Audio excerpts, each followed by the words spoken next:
Grabe, napakamura na ng tattoo sa Pilipinas. Ayoko na dito. Lipat na tayo ibang bansa. Guys, abangan nyo ako. Sa May 12 dyan. Punta ulit tayo ng Japan. Balik tayo. Doon na lang tayo magtattoo. Ayoko na dito sa Pilipinas. Sobrang hirap na nga makakuha ng kliyente. Ang konti na nga lang na nagpapatattoo. Ang nagpatattoo pa ay, Diyos ko, napakamura. Napakababarat na ng mga tao dito. Lugi na negosyo. Dati yung mga ganitong kaliit. Tapos colored, Japanese Oriental patch. Nako, nabibigay ko to ng 15,000. Ngayon, pag binigay mo ng 10,000, galit yan. Tatawa dyan, sabihin 5,000 na lang. Tapos sasabihin nila, doon dyan sa tropa ko, mas mura yung sumasalo yun ng dut-dutan.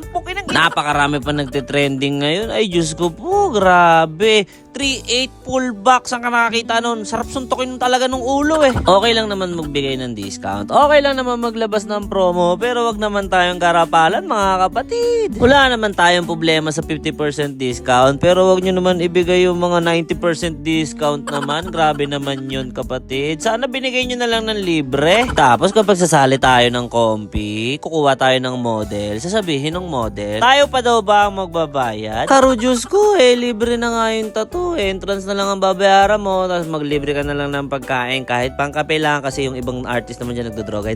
Suportahan naman natin yung industry ng Pilipinas sa tattoo. Kawawa naman yung mga artist. Dami namang nagtatrabaho dyan ng matiwasay maayos. Bigyan nyo naman sila ng tsansa. Huwag nyo naman sirain yung kultura. Sabay-sabay naman nating itaas ang isa't isa. Ay nako, magtulungan naman tayo mga kapwa. Pakahirap kaya magtato. Diyos ko, 10 taon nga ako nag-practice dito para magkaroon ng gantong linyahan at gawaan ng kulay. Tapos babarautin nyo na. Sobra-sobra naman yun. Pre, nakakahilo.